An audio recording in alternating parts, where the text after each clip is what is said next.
state demand কাউন্সিলৰ উদ্যোগত কোচবিহাৰত গণডেপুটেশ্যন অনুষ্ঠিত নো কমতাপুৰ নো rest শ্লোগানেৰে উত্তাল কোচবিহাৰ কেএলঅ সেনাধ্যক্ষ জীৱন সিংহ আৰু কেএনৰ সেনাধ্যক্ষ ডিএল কোচৰ লগত শান্তি আলোচনা কৰাৰ লগতে 5 দফীয়া দাবীত আজি কোচবিহাৰৰ ৰাজপথাৰৰ পৰা ডিএম অফিচলৈ এক বৃহৎ গণডেপুটেশ্যন অনুষ্ঠিত কৰে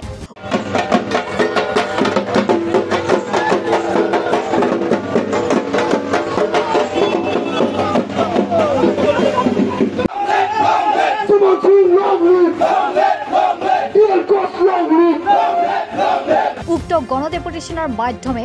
ডিএমৰ জৰিয়তে ভাৰতৰ প্ৰধানমন্ত্ৰী গৃহমন্ত্ৰীলৈ স্মাৰকপত্ৰ প্ৰেৰণ কৰে অসম পশ্চিমবংগ বিহাৰৰ পৰা কেইবা সহস্ৰাধিক কোচ ৰাজবংশী জনগোষ্ঠী পুৰুষ মহিলাই অংশগ্ৰহণ কৰি নো কমতাপুৰ নো ৰেষ্ট কেএলৰ লগত শান্তি আলোচনা অনুষ্ঠিত কৰক আমাৰ দাবী মানিবই লাগিব আদি শ্লোগান দি ৰাজপথ উত্তাল কৰি তোলে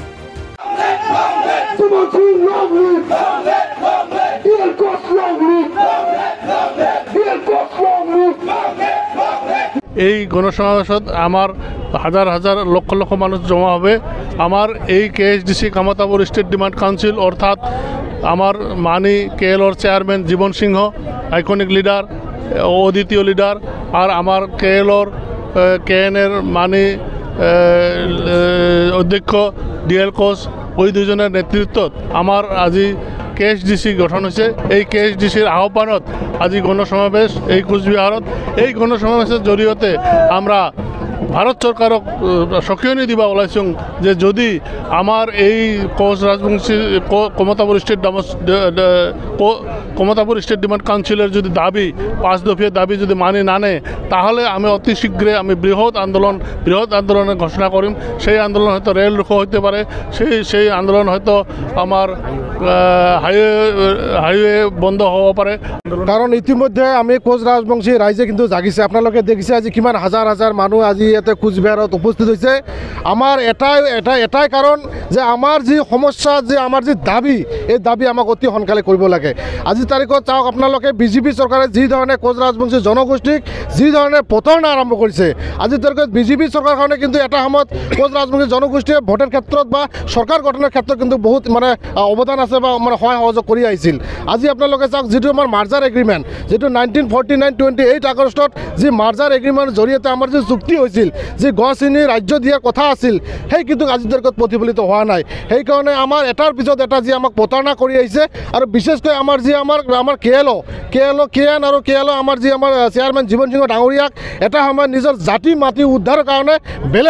বেলেগ পন্থাত গুচি গৈ হাতত অস্ত্ৰ তুলি লৈছিল আজিৰ তাৰিখত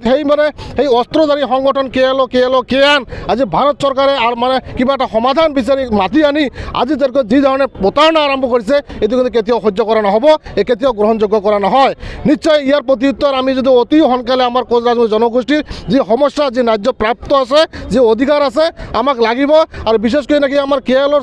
চুক্তিৰ লগত যি 5 দফা দাবী আছে এই দাবী যদি অতি সোনকালে আমাক যদি সম্পূৰ্ণ সমাধান কৰা নহয় নিশ্চয় কিন্তু অসম বংগ বা নিশ্চয় আমাৰ কমতাপুৰ বাসী কিন্তু ইয়াতে বহি নাথাকে অনাগত দিনত যিকোনো আন্দোলন কাৰ্যসূচী লোৱাৰ কাৰণে সাজু আছে আৰু ইতিমধ্যে আপোনালোকে দেখিছে আজি যে আমাৰ কোচবিহাৰ চলো যি আমাৰ কাৰ্যসূচী যি আমাৰ ৰাজধানী চলো যি কাৰ্যসূচী ইয়াতে কিন্তু আমাৰ কোচ ৰাজবংশীকে আমাৰ অসম নৰ্থ বেংগল বিহাৰ কোচ ৰাজবংশী জনগোষ্ঠীৰ হাজাৰ হাজাৰ মানুহ ওলাই আহিছে সেইকাৰণে আপোনালোকৰ মিডিয়াৰ যোগেদি আমি বিজেপি চৰকাৰ তথা মমতা চৰকাৰ এটা বস্তু আহ্বান কৰি বিচাৰিছোঁ অতি সোনকালে আমাৰ সমস্যা আমি সমাধান কৰিব লাগে অন্যথা কিন্তু কোচ ৰাজবংশী জনগোষ্ঠী কিন্তু হাত আপতি বহি নাথাকিব নিশ্চয় ইয়াৰ পিছত এটা আজি তাৰিখত যদি কোচ ৰাজবংশী জনগোষ্ঠীৰ বিভিন্ন সমস্যা জনজাতিকৰণে ধৰি আমাৰ যি লেংগুৱেজ আমাৰ যি ভাষা এইখিনি যদি আমাক গুৰুত্ব প্ৰদান নকৰে বা নিশ্চয় যদি সমাধানৰ ক্ষেত্ৰত যদি কোনো ধৰণৰ পদক্ষেপ নলয় তেতিয়া কিন্তু কমতাপুৰ ৰাইজে কিন্তু কেতিয়াও সহ্য কৰা নহ'ব অনাগত দিনত যি আমাৰ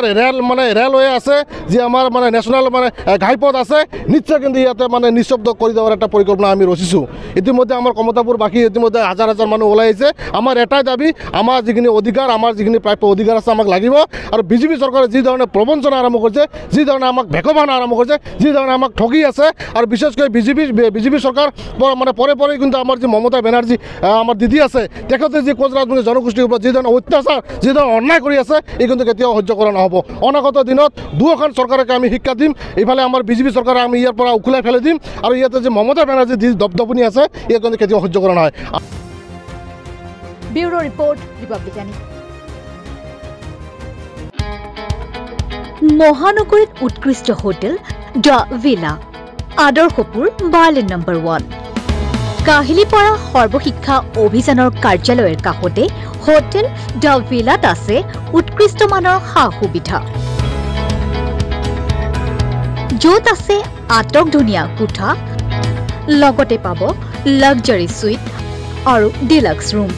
তদুপৰি ৰেষ্টুৰেণ্টত পাব আপোনাৰ মন পছন্দৰ সুস্বাদু খাদ্য আৰু পাব বাৰ আৰু সুইমিং পুল দ্য ভিলাত পাব আপুনি নৈসংগিক পৰিৱেশ আৰু সুস্বাদু খাদ্যৰ সম্ভাৰ